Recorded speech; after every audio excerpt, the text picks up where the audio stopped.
ఓం శాంతి 6/12/2023 మధురమైన పిల్లలు, నేను మీకు మళ్లీ రాజయోగాన్ని నేర్పించి రాజులకే రాజులుగా తయారు చేస్తాను.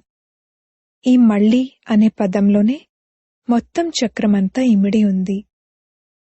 ప్రశ్న: తండ్రి కూడా శక్తివంతమైన వారే, అలాగే మాయ కూడా శక్తివంతమైనదే.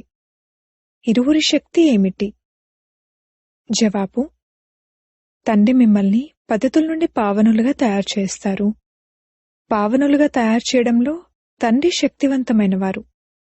కావుననే తండ్రిని పతిత పావనుడు, సర్వశక్తివంతుడు అంటారు. మాయ పతితులుగా చేయడంలో శక్తివంతమైనది. సత్యమైన సంపాదనలో గ్రహచారం ఎలా కూర్చుంటుందంటే దాని వలన లాభానికి బదులుగా నష్టం కలుగుతుంది. వికారాల వెనక మాయ వెర్రివారిలా చేస్తుంది. అందుకే బాబా అంటారు, పిల్లలు దేహీ అభిమానులుగా అయ్యే పురుషార్థం చేయండి. పాట: మేము ఆ మార్గంలో ప్రయాణించాలి. ఓం శాంతి. పిల్లలైన మీరు ఏ మార్గంలో నడవాలి? తప్పకుండా మార్గాన్ని తెలియపరిచేవారు ఉంటారు. మనుషులు తప్పుడు మార్గంలో వెళ్తున్నారు. అందుకే దుఃఖితులుగా అవుతారు. ఇప్పుడు ఎంత దుఃఖితులుగా ఉన్నారు? ఎందుకంటే భగవంతుని మతంపై నడవటం లేదు. ఎప్పటినుండైతే తప్పుడు మతాన్నిచ్చే రావణరాజ్యం ప్రారంభమైందో అప్పటినుండి అందరూ తప్పుడు మతంపై నడుస్తూ వచ్చారు. తండ్రి అర్థం చేయిస్తారు, మీరు ఈ సమయంలో రావణుని మతంపై ఉన్నారు. అందుకే ప్రతి ఒక్కరి పరిస్థితి ఈ విధంగా పాడైపోయింది. అందరూ తమను తాము పతితులుగా పిలుచుకుంటారు కూడా. బాపు గాంధీజీ కూడా పతిత పావన రండి అని పిలిచేవారు. అంటే తాము పతితులుగా ఉన్నారని అర్థం. కాని తాము పతితులుగా ఎలా అయ్యారు అన్న విషయాన్ని ఎవ్వరూ అర్థం చేసుకోరు. భారత్లో రామరాజ్యం ఉండాలని కోరుకుంటారు, కాని దానిని ఎవరు తయారు చేస్తారు? గీతలో తండ్రి అన్ని విషయాలను అర్థం చేయించారు, కాని గీతా భగవానుడి పేరును తప్పుగా రాసేశారు. మనమేం చేశాము అన్నది తండ్రి అర్థం చేయిస్తున్నారు. క్రైస్ట్ యొక్క బైబిల్లో పోప్ పేరు వేస్తే ఎంత నష్టం జరుగుతుంది? ఇది కూడా డ్రామాయే. తండ్రి అన్నింటికన్నా పెద్ద పొరపాటును అర్థం చేయిస్తారు. ఈ ఆది మధ్యాంతాల జ్ఞానం గీతలో ఉంది. తండ్రి అర్థం చేయిస్తారు, నేను మిమ్మల్ని మళ్లీ రాజులకే రాజులుగా తయారు చేస్తాను. మీరు 84 జన్మలను ఎలా తీసుకున్నారు అనేది మీకు తెలీదు, నేను తెలియజేస్తాను. ఇది ఏ శాస్త్రంలోనూ లేదు. శాస్త్రాలైతే అనేకమున్నాయి, భిన్న భిన్న మతాలు ఉన్నాయి. గీత అంటే గీతే. ఎవరైతే గీతను వినిపించారో వారే సలహానిచ్చారు. వారంటారు, నేను మీకు రాజయోగాన్ని నేర్పించేందుకు మళ్లీ వచ్చాను. మీపై మాయ యొక్క నీడ పడింది. ఇప్పుడు నేను మళ్లీ వచ్చాను. గీతలో కూడా, ఓ భగవంతుడా, గీతను వినిపించడానికి మళ్లీ రండి అని అంటారు. అనగా గీతా జ్ఞానాన్ని మళ్లీ ఇవ్వండి అని అర్థం. గీతలోనే ఆసురీ సృష్టి వినాశనం మరియు దైవీ సృష్టి స్థాపన మళ్లీ జరుగుతుంది అన్న విషయం ఉంది. మళ్లీ అన్న పదాన్ని తప్పకుండా ఉపయోగిస్తారు. గురునానక్ మళ్లీ తమ సమయానికి వస్తారు. చిత్రాలను కూడా చూపిస్తారు. శ్రీకృష్ణుడు కూడా మళ్లీ అదే నెమలి పింఛధారిగా అవుతారు. ఈ రహస్యాలన్నీ గీతలో ఉన్నాయి, కాని భగవంతుణ్ణి మార్చేశారు. మనం గీతను నమ్మము అని అనం, కాని అందులో మనుషులు ఈ తప్పు పేరును ఏదైతే రాశారో దానిని తండ్రి వచ్చి సరిదిద్ది అర్థం చేయిస్తారు. ప్రతి ఆత్మలో తమ తమ పాత్ర నిశ్చితమై ఉందని కూడా అర్థం చేయిస్తారు. అందరూ ఒకేలా ఉండరు. ఎలాగైతే మనిషి అంటే మనిషే, అలాగే ఆత్మ అంటే ఆత్మే. కాని ప్రతి ఆత్మలో తన పాత్ర నిండి ఉంది. ఈ విషయాలను అర్థం చేయించేవారు చాలా వివేకవంతులై ఉండాలి. ఎవరు అర్థం చేయించగలరు? ఎవరు సేవ చేయడంలో వివేకవంతులుగా ఉన్నారు? ఎవరి లైన్ క్లియర్గా ఉంది, ఎవరు దేహీ అభిమానులుగా ఉంటారు అనేది తండ్రికి తెలుసు. అందరూ పరిపూర్ణులుగా దేహీ అభిమానులుగా అవ్వలేదు. ఈ రిజల్ట్ అంతిమంలో తెలుస్తుంది. పరీక్షా రోజుల దగ్గరకు వచ్చినప్పుడు ఎవరెవరు పాస్ అవుతారన్నది తెలుస్తుంది. ఫలానా వారు అందరికన్నా చురుగ్గా ఉన్నారు అని టీచర్లు కూడా అర్థం చేసుకోగలరు, మరియు పిల్లలు కూడా అర్థం చేసుకోగలరు. అక్కడైతే మోసం మొదలైనవి కూడా జరగచ్చు. ఇక్కడైతే అటువంటిదేమీ సాధ్యం కాదు. ఇది డ్రామాలో నిశ్చితమై ఉంది. కల్పపూర్వం వారే వెలువడతారు. సేవ యొక్క వేగం ద్వారా మనకు తెలుస్తుంది. ఈ సత్యమైన సంపాదనలో లాభనష్టాలు, గ్రహచారం మొదలైనవి ఉంటాయి. నడుస్తూ నడుస్తూ కాలు విరిగిపోతుంది. గంధర్వ వివాహం చేసుకున్న తర్వాత మళ్లీ మాయ పూర్తిగా వెరివారేలా చేసేస్తుంది. మాయ కూడా చాలా శక్తివంతమైనది. బాబా పావనంగా తయారు చేయడంలో శక్తివంతమైన వారు. అందుకే వారిని సర్వశక్తివంతుడు, పతిత పావనుడు అంటారు. అలాగే మాయ పతితులుగా చేయడంలో శక్తివంతమైనది. సత్యుగంలో మాయ ఉండదు. అది ఉన్నదే నిర్వికారి ప్రపంచం. ఇప్పుడిది పూర్తిగా వికారి ప్రపంచం. ఎంత శక్తివంతంగా ఉంది! నడుస్తూ నడుస్తూ ఉండగా మాయ ఒక్కసారిగా ముక్కు పట్టుకుని వెరివారిలా చేసేస్తుంది. వదిలి వెళ్లిపోయేలా చేసేస్తుంది. అంతటి శక్తివంతమైనది. సర్వశక్తివంతుడు అని పరంపిత పరమాత్మని అంటారు కాని మాయ కూడా తక్కువేమీ కాదు. అర్ధకల్పం దాని రాజ్యం నడుస్తుంది. ఈ విషయాలెవరికైనా తెలుసా? రాత్రి మరియు పగలు సగం సగం ఉంటాయి. బ్రహ్మ యొక్క పగలు, బ్రహ్మ యొక్క రాత్రి. కాని సత్యుగానికి లక్షల సంవత్సరాలను మరియు కలియుగానికి ఇంకెన్నో సంవత్సరాలను చూపిస్తారు. ఇప్పుడు తండ్రి అర్థం చేయిస్తుంటే అర్థమవుతుంది. ఇది పూర్తిగా కరెక్ట్. తండ్రి కూర్చుని చదివిస్తారు. కలియుగంలోని మనుషులు గీతలో ఉన్న రాజయోగాన్ని నేర్పించి రాజులకే రాజులుగా తయారు చేస్తారా? ఎవరి బుద్ధిలోనూ కూడా మేము రాజయోగాన్ని నేర్చుకుని రాజులకే రాజులుగా అవుతాము అన్నది లేదు. ఆ గీతా పాఠశాలలైతే అనేకమున్నాయి కాని ఎవ్వరూ రాజయోగాన్ని నేర్చుకుని రాజులకే రాజులుగా లేక రాణులుగా అవ్వలేరు.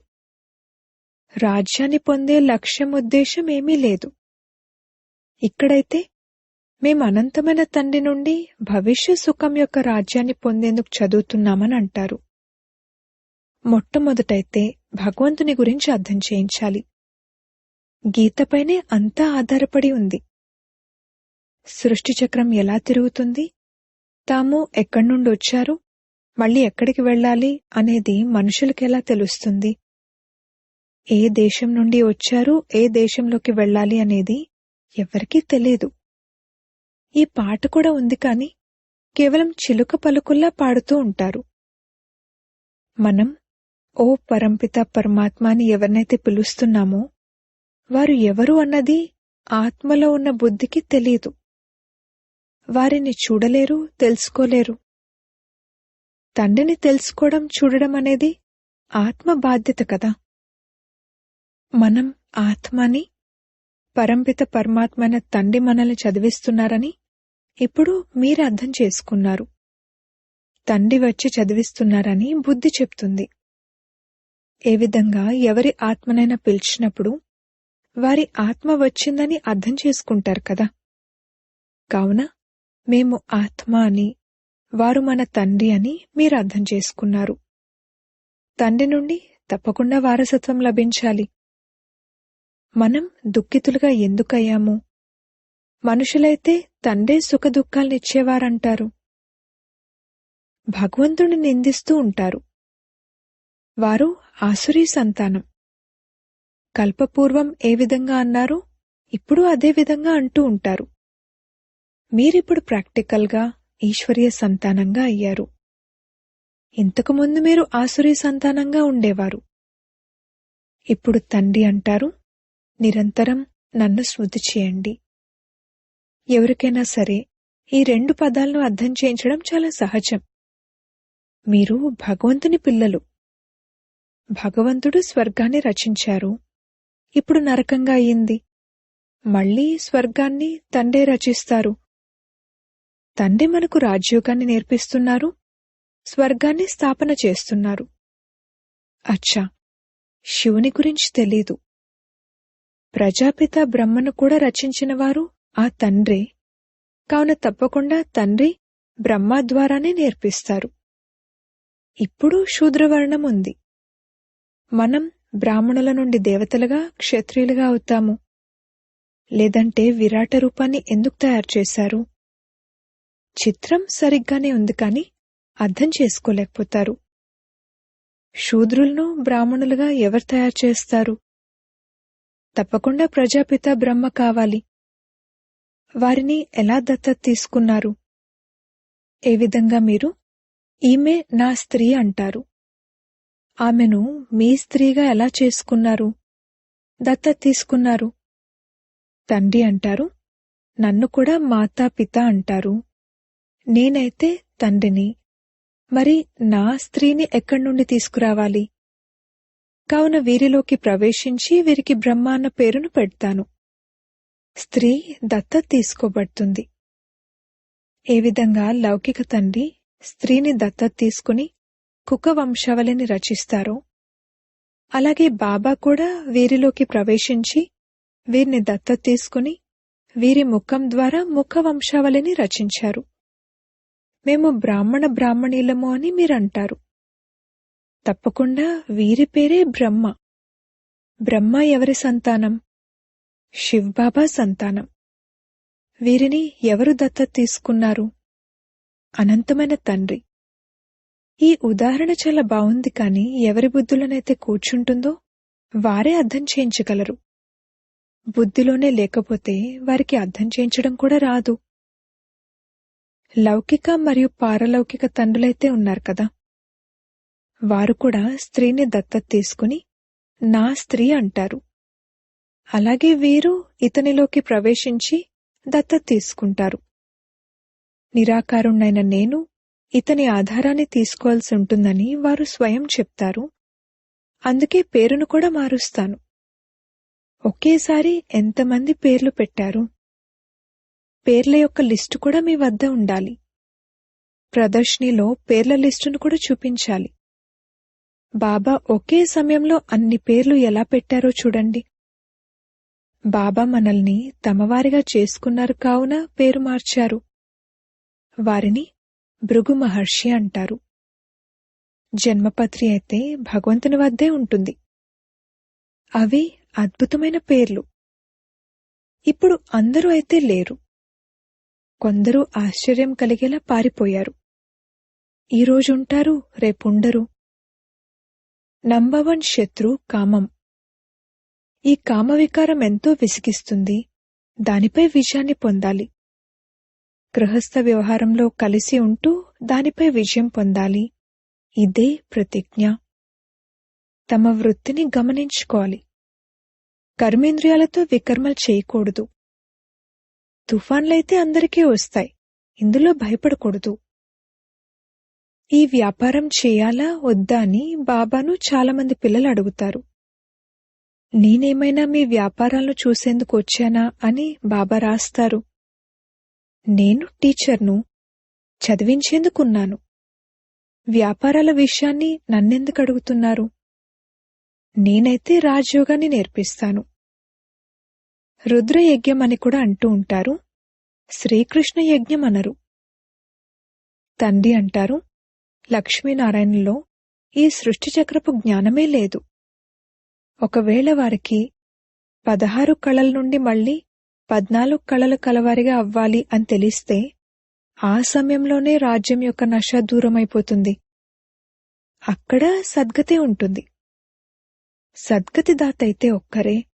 వారే వచ్చి యుక్తిని తెలియజేస్తారు. ఇతరులెవ్వరూ తెలియజేయలేరు. కామం మహాశత్రువని ఎవరన్నారు?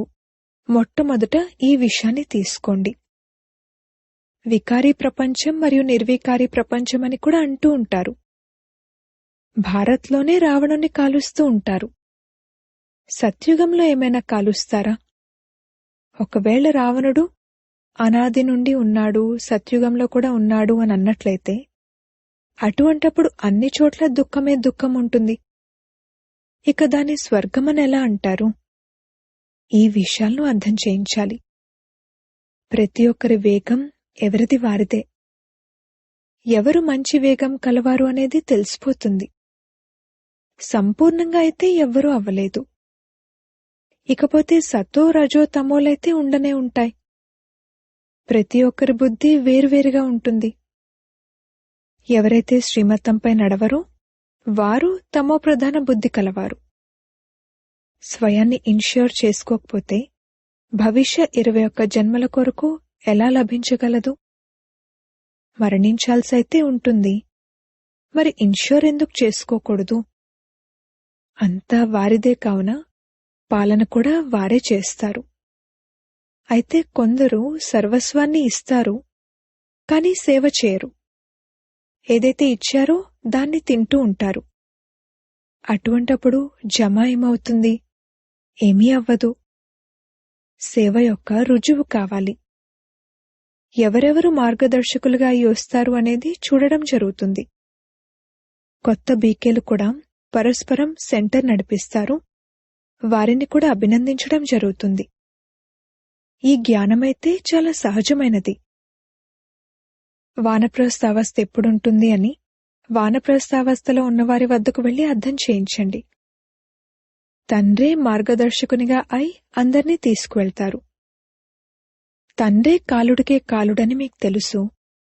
మనమైతే సంతోషంగా బాబాతో కలిసి వెళ్లాలనుకుంటాము. మొట్టమొదట ఈ ముఖ్యమైన విషయాన్ని తీసుకోండి. రచనను రచించిన గీతా భగవానుడెవరు? లక్ష్మీనారాయణలకు రాజయోగాన్ని ఎవరు నేర్పించారు? వారి రాజధాని కూడా స్థాపనవుతూ ఉంది.